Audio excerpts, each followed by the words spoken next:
ഓം ശ്രീരാമചന്ദ്രായ നമ. എല്ലാ സജ്ജനങ്ങൾക്കും വിനീതമായ നമസ്കാരം. ഇന്ന് ശ്രീമദ് വാൽമീകി രാമായണം യുദ്ധകാണ്ഡത്തിലെ 94-ാമത്തെ സർഗമാണ് വ്യാഖ്യാനിക്കുന്നത്. സപ്രവിശ്വ സഭാം രാജാദീന പരമദുഃഖിത. പരമദുഃഖിതനും ധീരനുമായിരിക്കുന്ന രാജാവ് സഭയില് പ്രവേശിച്ചു. കോപിച്ച സിംഹത്തെ പോലെ ചുറ്റിക്കൊണ്ട് സിംഹാസനത്തില് ഇരുന്നു. കരുത്തരും പുത്രവ്യസനകർഷിതരുമായിരിക്കുന്ന ആ രാവണൻ സകല സൈന്യാധിപന്മാരോടുമായിട്ട് കൈകൂപ്പിക്കൊണ്ട് പറഞ്ഞു: സർവേ ഭവന്ത സർവേണ ഹസ്തശ്വേന സമാവൃതാഃ നിർയാതരസംഗൈശ്ച പാദാദൈശ്ചോപശോഭിതാഃ. നിങ്ങളെല്ലാവരും എല്ലാ ആനകളാലും കുതിരകളാലും ചുറ്റപ്പെട്ടും രഥസംഘങ്ങളോടും കാലാൾ കൂട്ടങ്ങളോടും ഒപ്പവും പോകുക. നിങ്ങള് രണത്തിൽ രാമൻ ഒരുവനെ വളഞ്ഞ് മഴക്കാലത്തെ മേഘങ്ങളെ പോലെ ശരവർഷം ചൊരിഞ്ഞ് കൊല്ലണം. അഥവാഹം ശരൈസ്തീഷ്ണേർ ഭിന്നഗാത്രം മഹാഹവേ. അഥവാ നിങ്ങൾ കൂരമ്പുകളാൽ പിളർത്തിയ രാമനെ നാളെ ഞാൻ വൻപോരിൽ ലോകം നോക്കി നിൽക്കെ വധിക്കാം. ഇങ്ങനെയുള്ള രാക്ഷസ രാജാവിന്റെ ആജ്ഞ കൈക്കൊണ്ട രാക്ഷസന്മാര് പായുന്ന രഥങ്ങളോടും ആനപ്പടകളോടും ഒപ്പം പുറപ്പെട്ടു. ശരീരാന്തകരങ്ങളായ പരിഘങ്ങള്, പട്ടസങ്ങള്, വാളുകള്, ശരങ്ങള്, മഴുക്കള് എന്നിവയെല്ലാം വാനരന്മാരുടെ നേർക്ക് രാക്ഷസന്മാര് അയച്ചു. വാനരന്മാരും രാക്ഷസന്മാരുടെ നേർക്ക് മരങ്ങളും മലകളുമൊക്കെ എറിഞ്ഞു. സസംഗ്രാമോ മഹാഭീമ സൂര്യസ്യോദകിരം പ്രതി. വാനരന്മാരും രാക്ഷസന്മാരും തമ്മിലുള്ള ആ അതിഘോരമായിരിക്കുന്ന പോരാട്ടം സൂര്യോദയം മുതൽ അത്യന്ത ഭീഷണമായിട്ട് തീർന്നു. വിചിത്ര കഥകൾ കൊണ്ടും വാളുകളും കുന്തങ്ങളും കോടാലികളും കൊണ്ടും ആ വാനര രാക്ഷസന്മാര് പോരിൽ പരസ്പരം പ്രഹരിച്ചു. പട ഇങ്ങനെ തുടർന്നപ്പോൾ പൊങ്ങിയ പെരുത്ത പൊടിപടലം വാനര രാക്ഷസന്മാരുടെ ചോരയൊഴുക്കില് അമർന്നുപോയി. ആനകളും തേരുകളുമാകുന്ന ഇരുകരകളും കുതിരകളാകുന്ന മത്സ്യങ്ങളും കൊടികളാകുന്ന മരങ്ങളും ശരീരങ്ങളാകുന്ന ചങ്ങാടങ്ങളുമുള്ള ചോരപ്പുഴകള് ഒഴുകി. തതസ്തേ വാനരാ സർവേ ശോണിതൗക പരിപ്ലുതാഹ.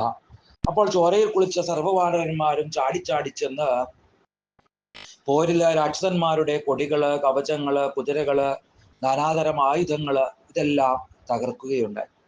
കേശാൻ കർണലലാടം ച നാസികാശ്ച പ്ലവംഗമാ. അരക്കന്മാരുടെ മുടി, ചെവി, നെറ്റി, മൂക്ക് എന്നിവ മർക്കടന്മാര് കൂർത്ത പല്ലുകളും നഖങ്ങളും ഒക്കെ കൊണ്ട് കടിച്ചു മുറിച്ചു. ഏകൈകം രാക്ഷസം സംഖ്യേ ശതം വാനരപുങ്കവാ. ഓരോ രാക്ഷസന്റെയും നേർക്ക് പോരില് 100 വാനരപുങ്കവന്മാര് കാഴ്ചവൃക്ഷത്തിൽ പക്ഷികൾ എന്ന പോലെ പാഞ്ഞടഞ്ഞു. അപ്പോൾ പർവ്വതതുല്യരായിരിക്കുന്ന രാക്ഷസന്മാര് കനത്ത ഗദകളും വാളുകളും കുന്തങ്ങളും കോടാലികളും കൊണ്ട് ഘോരന്മാരായ വാനരന്മാരെ ധനിച്ചു. രാക്ഷസന്മാര് അവരാല് വധിക്കപ്പെടുന്ന വാനരന്മാരുടെ ആ വൻ സേന ദശരഥപുത്രനും ശരണീയനുമായിരിക്കുന്ന ആ രാമന്തശരഥാത്മജം രാമനെ ശരണം പ്രാപിച്ചു. അപ്പോൾ മഹാതേജസ്വിയും വീര്യവാനുമായിരിക്കുന്ന രാമൻ രാക്ഷസപ്പടയിൽ പ്രവേശിച്ച് ശരവർഷം വവർഷജ ശരമാര് ചെയ്യാൻ തുടങ്ങി. അതിൽ പ്രവേശിച്ച് ശരാഗ്നിയാൽ ചുട്ടിരിക്കുന്ന രാമനെ മേഘങ്ങൾ മാനത്തെ സൂര്യനെ എന്ന പോലെ അരക്കന്മാര് എതിർത്തില്ല. രണത്തിൽ രാമന്റെ ദുഷ്കരങ്ങളും ദാരുണങ്ങളുമായിരിക്കുന്ന കർമ്മങ്ങൾ ഓരോന്നും ചെയ്തു കഴിഞ്ഞ ശേഷമേ രാത്രിഞ്ചരന്മാര് കണ്ടുള്ളൂ. മഹാസൈന്യത്തെ തുരത്തുകയും മഹാരഥന്മാരെ തകർക്കുകയും ചെയ്യുന്ന രാമനെ കാട്ടിലെ കാറ്റിനെ എന്ന പോലെ അവര് കണ്ടില്ല. ശരങ്ങളാൽ തകർന്നും പിളർന്നും വെന്തെറിഞ്ഞും ചിതറിത്തെറിച്ചും ശസ്ത്രപീഡിതമായിരിക്കുന്ന സൈന്യത്തെ മാത്രം കാണായി. കൈവേഗമുള്ള രാമനെ ആരും കണ്ടില്ല. ഇന്ദ്രിയവൃത്തികളിൽ വർത്തിക്കുന്ന ജീവാത്മാവിനെ ജനങ്ങൾ എന്ന പോലെ അവർ ശരീരങ്ങളിൽ പ്രഹരിക്കുന്ന രാമനെ കണ്ടില്ല. ഇതാ ഗജസൈന്യത്തെ കൊല്ലുന്നു, ഇതാ മഹാരഥന്മാരെ കൊല്ലുന്നു, കൂരമ്പുകൾ കൊണ്ട് കാലാൾപ്പടയെയും കുതിരകളെയും കൊല്ലുന്നു എന്നിങ്ങനെയൊക്കെ രാക്ഷസന്മാരെല്ലാം രണത്തിൽ രാമന്റെ സാദൃശ്യത്താല് രോഷാകുലരായ അന്യോന്യം രാമസാദൃശ്യം മൂലം കൊന്നൊടുക്കി. ആ മഹാത്മാവ് പരമാസ്ത്രമായിരിക്കുന്ന ഗാന്ധർവത്താൽ മോഹിപ്പിച്ചതുകൊണ്ട് പടയെ ചുട്ടരിക്കുന്ന രാമനെ അവര് കണ്ടില്ല. ഏതു രാമസഹസ്രാണി രണേ പശ്യന്തി രാക്ഷസാഹ. ആ രാക്ഷസന്മാർ രണത്തിൽ 1000 രാമന്മാരെ കണ്ടു. വീണ്ടും വൻപോരിൽ കാകുത്സ്ഥനെ ഏകനായി തന്നെ കണ്ടു. ആ മഹാത്മാവിന്റെ വില്ലിന്റെ വട്ടം ചുറ്റുന്ന പൊൻതല മാത്രം അലാത വലയം പോലെ കാണപ്പെട്ടു. രാമനെ അവര് കണ്ടില്ല.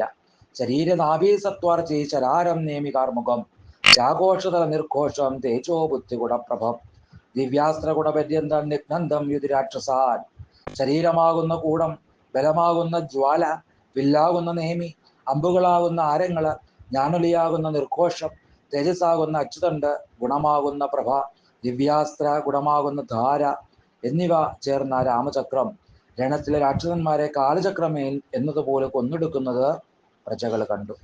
വായുവിനെ പോലെ വേഗമാർന്ന രഥങ്ങളുടെ 10,000 അനേകങ്ങള്, ആ സൈന്യങ്ങള്, കരുത്തേറിയ കൊമ്പനാനകളുടെ 18,000 അനേകങ്ങള്, കുതിരക്കാരോടൊത്ത കുതിരകളുടെ 14,000 അനേകങ്ങള്, കാലാളുകളായ രാക്ഷസന്മാരുടെ 2,00,000 അനേകങ്ങള് എന്നിങ്ങനെ കാമരൂപികളായിരിക്കുന്ന രക്ഷസുകളുടെ സൈന്യത്തെ തീജ്വാലയ്ക്കൊത്ത അമ്പുകൾ കൊണ്ട് ഏകനായിരിക്കുന്ന രാമൻ തെല്ലുനേരം കൊണ്ട് കൊന്നൊടുക്കുക ഉണ്ടായിരിക്കുന്നു. കുതിരകൾ കൊല്ലപ്പെട്ട് തേരും തകർന്ന് കൊടിയും വീണ് വീര്യം നശിച്ച് ചത്തു ശേഷിച്ച രാക്ഷസന്മാര് ലങ്കാപുരിയിലേക്ക് ഓടിപ്പോയി. ആനകളും കുതിരകളും കാലാളുകളും കൊല്ലപ്പെട്ട ആ പടക്കളം ക്രുദ്ധനായ രുദ്രന്റെ കളിസ്ഥലം പോലെയായി. അപ്പോൾ ഗന്ധർവന്മാര്, ദേവഗന്ധർവന്മാര്, സിദ്ധന്മാര്, ഋഷീന്ദ്രന്മാര് നല്ലത് നല്ലത്, സാധു സാധു ഇതി ഇങ്ങനെ പറഞ്ഞുകൊണ്ട് രാമന്റെ പ്രവൃത്തിയെ പുകഴ്ത്തുകയുണ്ടായി. ധർമാത്മാവായ രാമൻ അപ്പോൾ സമീപത്ത് നിന്ന് സുഗ്രീവനോടും വിഭീഷണനോടും ഹനുമാനോടും ജാമ്പവാനോടും ഹരിശ്രേഷ്ഠനായിരിക്കുന്ന മൈന്ദ്രനോടും ദിവ്യനോടുമൊക്കെ പറഞ്ഞു, ദിവ്യമായിരിക്കുന്ന ഈ അസ്ത്രബലം എനിക്കും ത്രംബകനും മാത്രമേ ഉള്ളൂ. വിഹത്യതാം രാക്ഷസവാഹിനീം തോ രാമസ്തഥാ ചക്രസമോ മഹാത്മാ.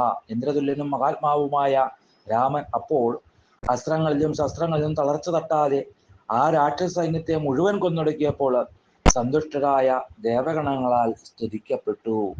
ഇങ്ങനെ രാവണന്റെ വാക്കുകൾ കേട്ട് രാവണ സൈന്യം വാനരന്മാരെ ആക്രമിക്കാനായിട്ട് ഒരുങ്ങുന്നതും ശ്രീരാമസ്വാമി അഭയം പ്രാപിച്ച വാനരന്മാര് ആ അപേക്ഷ കേട്ട രാമൻ ആ ശത്രുക്കളെ മുഴുവൻ, രാക്ഷസന്മാരെ മുഴുവൻ കൊന്നെടുക്കുന്നതുമായിരിക്കുന്ന കാര്യങ്ങളാണ് ഈ സർഗത്തിൽ നമ്മൾ കേട്ടത്. എല്ലാവർക്കും ശ്രീരാമാനുഗ്രഹം ഉണ്ടാകട്ടെ എന്ന് പ്രാർത്ഥിക്കുന്നു.